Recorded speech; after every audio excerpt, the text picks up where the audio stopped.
we both have on the Major League Baseball game at Rick Wood Field, the oldest baseball stadium in the United States. St. Louis up 3-0 in the bottom of the second over San Francisco. But even more important than the game is why they're there. They're celebrating the Negro Leagues. Before the game, they had the surviving or the remaining Negro League players who are still alive were on the field. Of course, Willie Mays, who just died a few days ago, he started his career for that team and played in that stadium, the Birmingham Black Barons. And so it is a special moment, and it's wonderful to see. And Ephraim, I would imagine that most young, maybe even 20-something and younger, I could go probably higher than that, but I'll say 20-somethings and younger, particularly teenagers and kids younger than that, they're probably looking at this baseball and how it's celebrating all these former African-American players and the Negro Leagues and all of that and saying, baseball?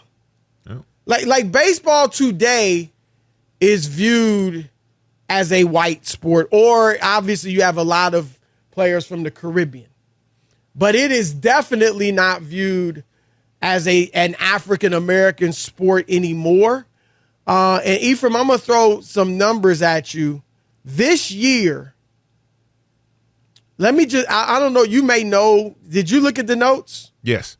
Okay, so you know the numbers. But this year, at the start of the season, opening day 2024, African-American players represented just 6% of Major League Baseball rosters. 6%. We're 14% of the population in America, yet only 6%. You look at football, which is about 70%, basketball, which is about 73, 74% African-American, even soccer now, which is a bit surprising to me, has more African-American participants than baseball. And so I'm sure a lot of kids are like, wow, like blacks were into baseball like that? and you know, and I'm older than you. When I grew up, I lived in a lot of places, but I'm thinking Cincinnati, Indianapolis as a kid up until I was about 12 years old in those towns in the Midwest. And I played in baseball leagues that were, if not at least half black and maybe, I would say majority black. And our coaches were black fathers and, you know, the commissioners of the league and all of that.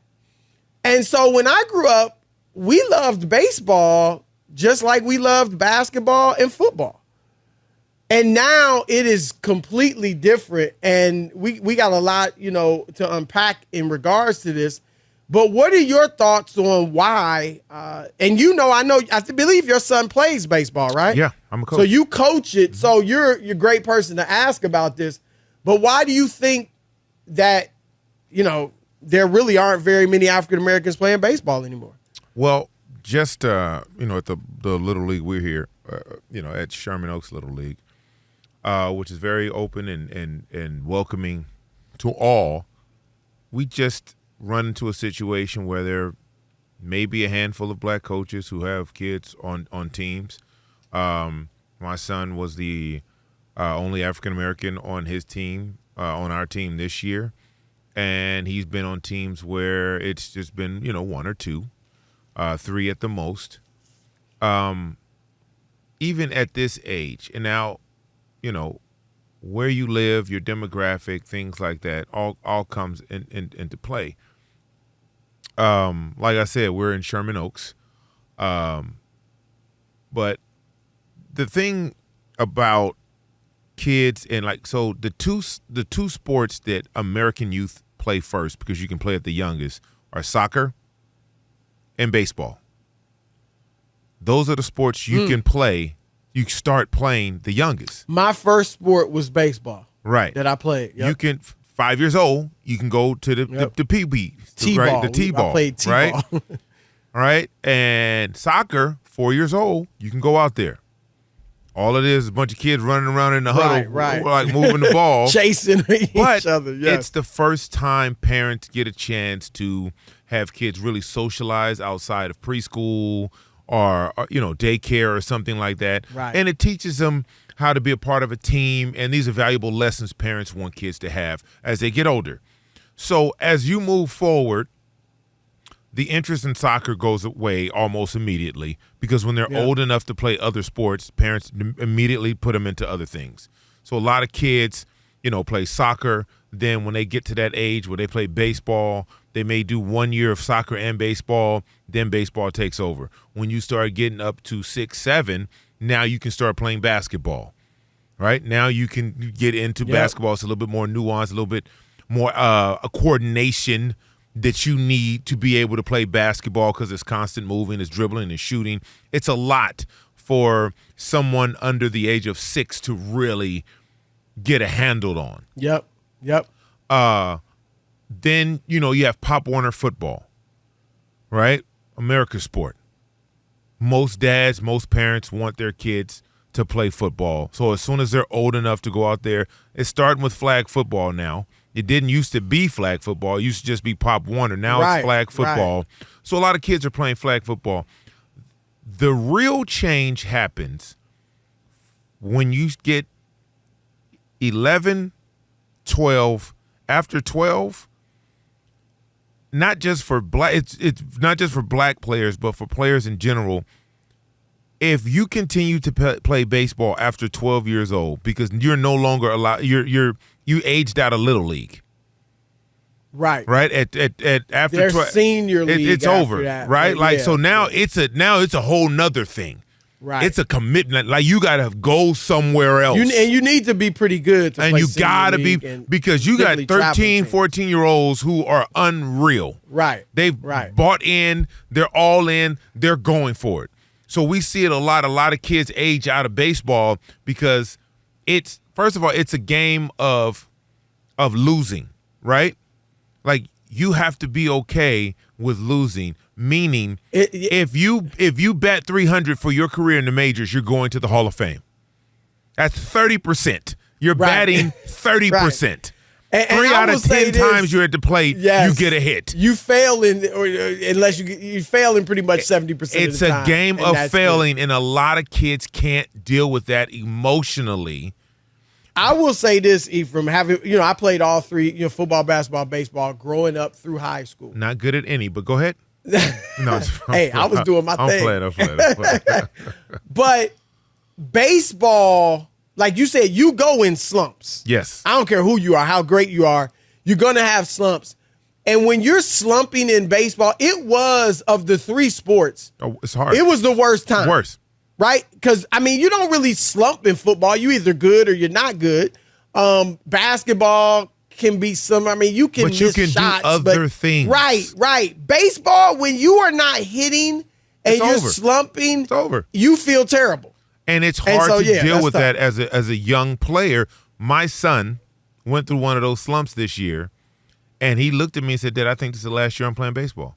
Wow. And he was so this was my last year probably coaching baseball. So he was serious. He's like, I want to focus on basketball. He's 10 years old. He'll turn 10 next Monday.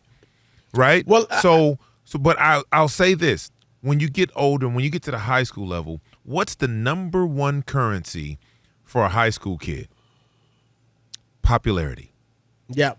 Number one currency. Yep. The problem with baseball up compared to basketball and football is nobody watches a high school baseball game. Right.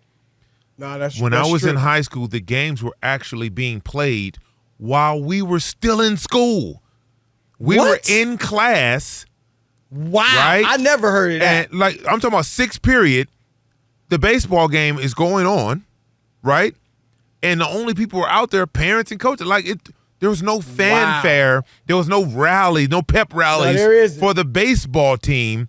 And in Wow. basketball, you get the pep rallies, you got the gym is packed, and football, Yep. Friday Night Lights, Yep. everybody. It's some towns and some cities that shut down to go watch high school yeah. basketball. Absolutely. So when you take dynamic athletes, African Americans who grow up and they have all this talent and all that, that currency of popularity outweighs anything you can do on the baseball field. Yeah. And so you turn that athleticism into being one of the best basketball players, one of the football, because it's instant gratification. It's instant acknowledgement. Baseball, you got to wait till you get drafted and get into the bigs. You not even college baseball. Nobody watches college baseball. It's not on anywhere. Yeah, that's right. Well, And- that's a great point because Little League baseball, when I played Little League and all the sports, Little League baseball was this big, you'd have the similar crowds to Little League Yes, football yeah. and Pop Warner and CYO basketball, whatever it was. You're right. High school baseball is not even, it's no more people at that game than there are at the soccer game. Right. It's football and basketball. And then, like you said, even if you play in college, you are not a national star. No. Nobody knows you until you not only get to it takes a while to get to the majors too. And that's it the can thing. take you forever. If you get there, right. So look, take this. If LeBron James was a phenomenal baseball player, I'm talking about one of the best in the country. Does LeBron James get the same type of fanfare he got No as way. being Not even close. Would he be on the cover of Sports Illustrated? Right? As a kid in high school. Would he be driving around in a Hummer? Like all of these things. Would Nike come Would he have calling? a Nike $100 million deal? This at that is time? what I'm telling 90 you. million. And baseball has a problem because they don't know how to market baseball. Ephraim, obviously we do this show, Sports Talk Radio. I do First Things First, which is, National Sports Talk Television. Still haven't got my invite for that, but I'm working on it. I can fly to New York for a week. We're It's trying cool, to get man. you out there. Just say you don't want you just talking, man. But whether it's our show or, you can talk about Undisputed, you can talk about Speak, you can talk about The Herd, you can talk about First Take on ESPN and Get Up.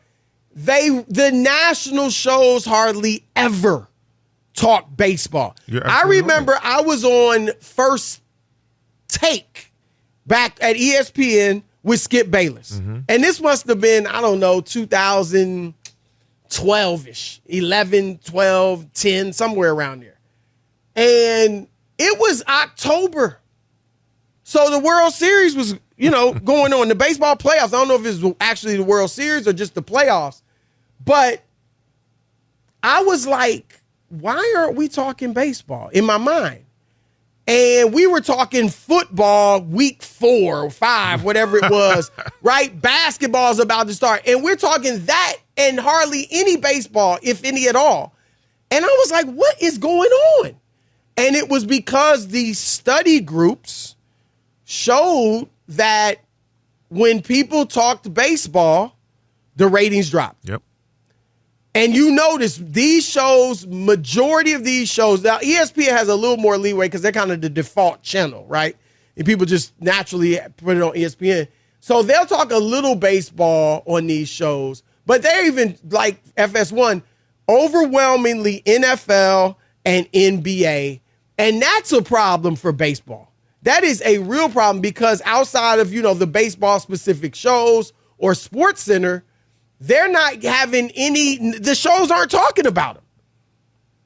And that goes for national radio too. We probably talk more baseball than most national shows, if not all. Now, locally, they'll talk some baseball, but nationally, it's kind of become a regional sport.